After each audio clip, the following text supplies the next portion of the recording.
Buona giornata a tutte e a tutti. Ringrazio gli insegnanti e voi studenti e studentesse perché avete aderito a questa iniziativa in numero inaspettatamente grandissimo per noi. Ringrazio il Comune di Udine per l'ospitalità gratuita del Palamostre, l'Istituto Friulano di Storia del Movimento di Liberazione per la collaborazione prestata a questa iniziativa. Ringrazio Giovanni De Maria e il CNA per il meraviglioso totem dei libri, e dopo vedremo a cosa serve, alla cui base noi come AMPI abbiamo messo un libro da salvare, che è la Costituzione. Ringrazio il gruppo scuola dell'AMPI, nelle persone di Rosanna Boratto, Anna Di Fanta, Anna Colombi, Nadia Mazzer, Flavio Fabbroni, Benedetto Parisi. E una menzione particolare la vorrei dedicare a Federica Vincenti, sempre impegnata a promuovere le nostre attività. Questo è il primo di 3 incontri che noi intitoliamo Conoscere per resistere. 3 incontri che sono dedicati agli anni 30, che sono gli anni che prepararono la strada alla Seconda Guerra Mondiale. I prossimi incontri che vedranno, che si terranno tra febbraio e marzo, riguarderanno la guerra di Etiopia e le leggi razziali. Come ha scritto la professoressa Rosanna Boratto del nostro gruppo scuola nella premessa a questo progetto, confrontare i nostri anni con gli anni 30 è sicuramente inquietante e talvolta deprimente, ed evidenziare alcune somiglianze deve mettere sull'avviso che la sottovalutazione o l'indifferenza di fronte ad episodi di matrice razzista e xenofoba, la derisione dell'avversario politico, l'intolleranza o l'insofferenza verso le diversità, qualunque esse siano, la diffusione di notizie false per offendere e umiliare, non sono più percorsi accettabili. Conoscere i fatti e gli avvenimenti in maniera documentata e approfondita di un periodo cruciale della storia italiana e europea per comprendere i nostri anni diventa quindi un'azione dovuta. È necessario cogliere le analogie, ma anche le differenze, per sviluppare soprattutto nei giovani quegli anticorpi e quella coscienza critica che impediscano derive autoritarie e manifestazioni di odio razziale. Cominciamo oggi col Rogo dei Libri di Berlino. Durante l'ingresso in sala avete avuto modo di ascoltare e vedere alcune immagini. Sono quelle che risalgono al 10 maggio 1933 a Berlino, una data che non dobbiamo dimenticare perché ricorda uno degli attacchi più feroci alla libera espressione delle idee. Vi leggo qualche breve stralcio della traduzione letteraria del discorso di Goebbels che avete visto nel filmato. Studenti, uomini e donne tedesche, l'era dell'esagerato intellettualismo ebraico è giunta alla fine. Il trionfo della rivoluzione tedesca ha chiarito quale sia la strada della Germania e del futuro uomo tedesco. Non sarà un uomo di libri, ma piuttosto un uomo di carattere, ed è in tale prospettiva, con tale scopo, che vogliamo educarvi.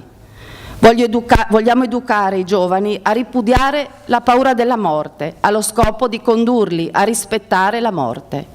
Questa è la missione del giovane e pertanto fate bene in quest'ora solenne a gettare alle fiamme la spazzatura intellettuale del passato.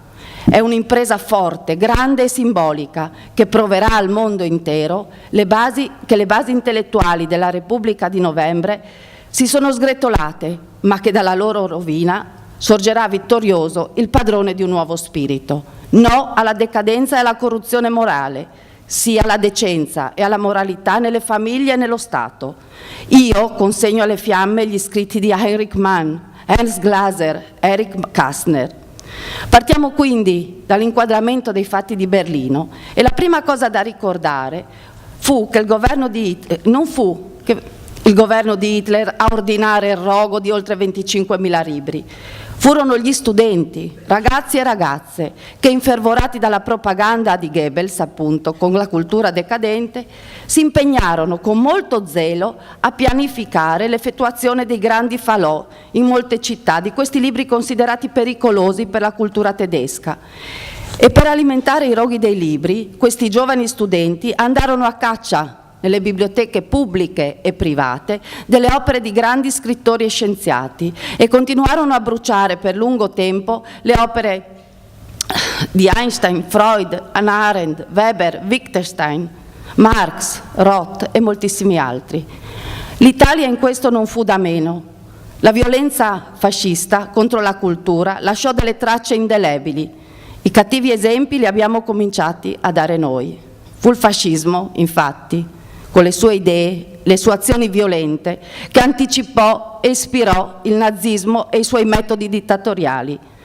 Ricordiamo ad esempio Piero Gobetti, fondatore e direttore di una rivista intitolata Rivoluzione Liberale, che venne massacrato di botte dai fascisti, oppure Antonio Gramsci, a cui venne riservato un trattamento speciale.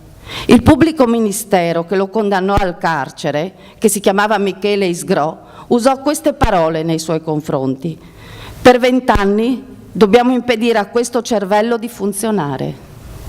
Bene, queste parole vennero pronunciate nel 1928, ben 5 anni prima del rogo di Berlino.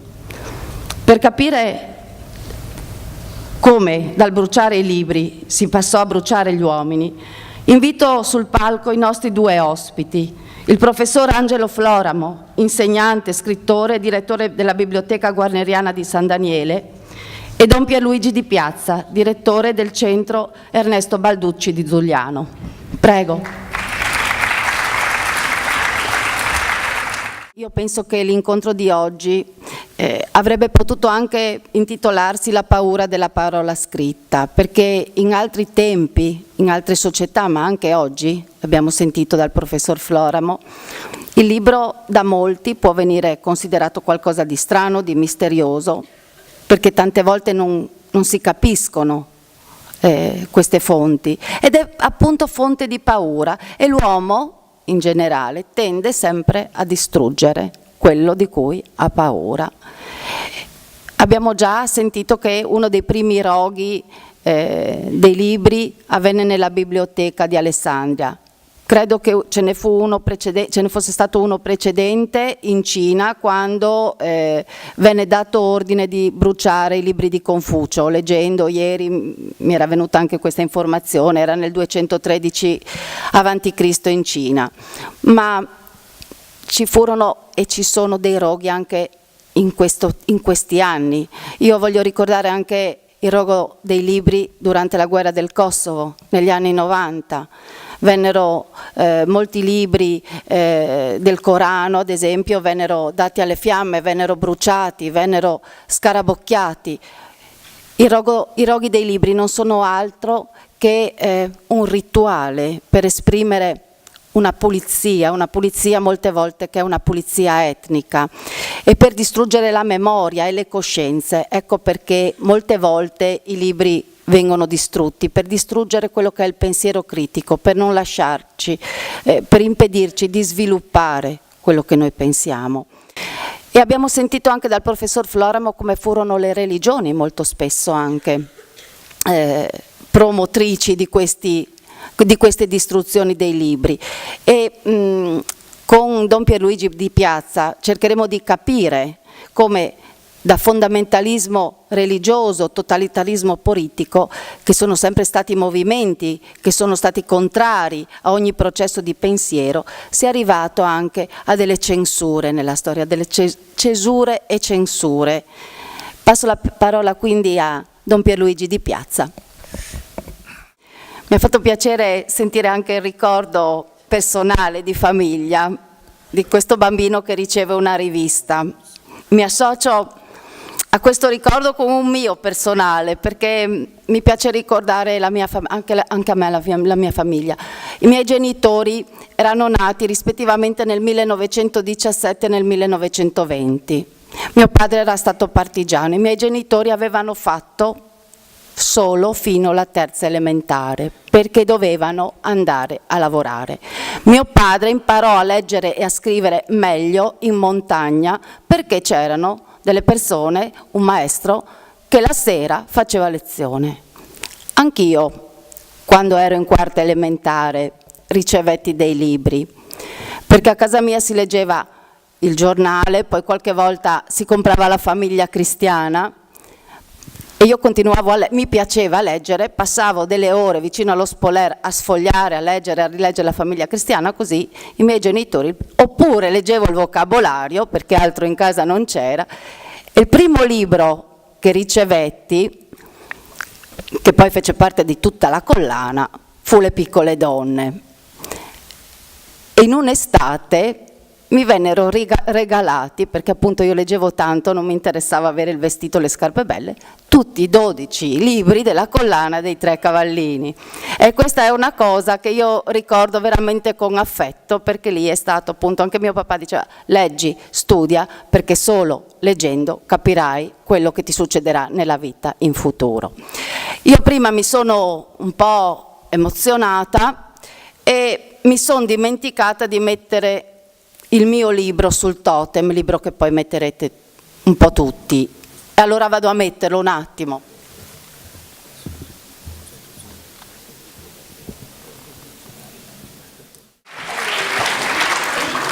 Siccome noi rifiutiamo il pensiero unico e siamo tutti uguali e contenti e felici di essere diversi, spiegherò adesso il senso di quel totem dei libri, proprio perché siamo uno diverso dall'altro e abbiamo idee differenti. Abbiamo pensato di creare un totem con i libri che vorreste e vorremmo salvare. Per questo noi dell'ANPI, che abbiamo come faro la Costituzione, abbiamo messo il librone della Costituzione.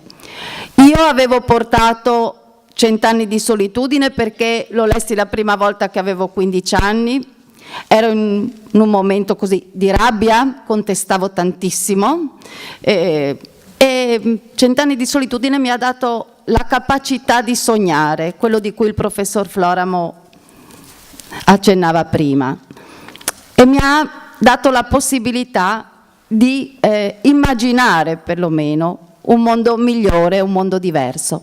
Adesso è il momento di voi come protagonisti, quindi io adesso invito qui uno alla volta a prendere le schede e poi sentiremo un po' le vostre opinioni. Vado a caso. Sara Spizzo. Leonardo Croatto, credo.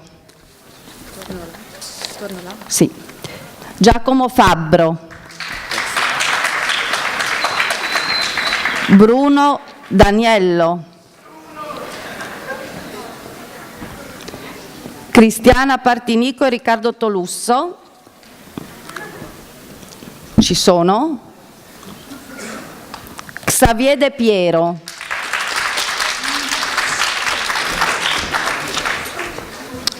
Poi ho, senza il nome del rappresentante di classe, una quinta C dell'Istituto Zanon col titolo del libro Io non ho paura, quindi non so se c'è qualcuno qui che è della quinta dello Zanon.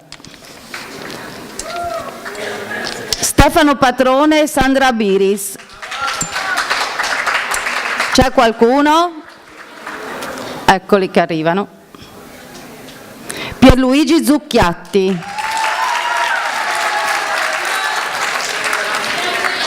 Sei Pierluigi tu? Sì. Celotti Sara. Voi chi siete? Quinta C. Questa è la Divina Commedia? Oh. No. Questo? Sì, ok. Celotti Sara, ecco che c'è. Aspetta, scusami. Quinta A, turistico, Ciani Nicole e Palumbo Gabriella. Federico Cautero.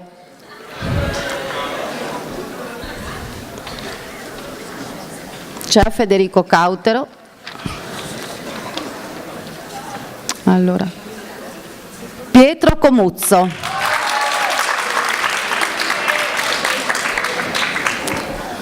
Tu sei Cautero? Anna Cela.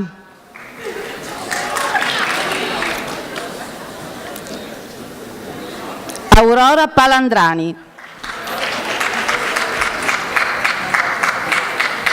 Alessio Ianesi e Aldo Nigro. Giulia Mestroni.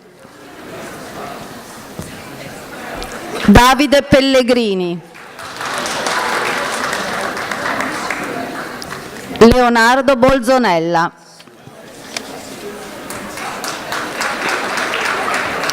E poi ho una terza E dell'Istituto di Tavagnacco, senza rappresentante, vediamo, non c'è il nome, ditemi chi siete.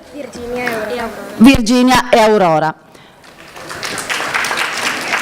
Mi è rimasta qui una Cristiana Partinico e Riccardo Talusso di Maniago, che non vedo, e bisogna che salgano sul palco.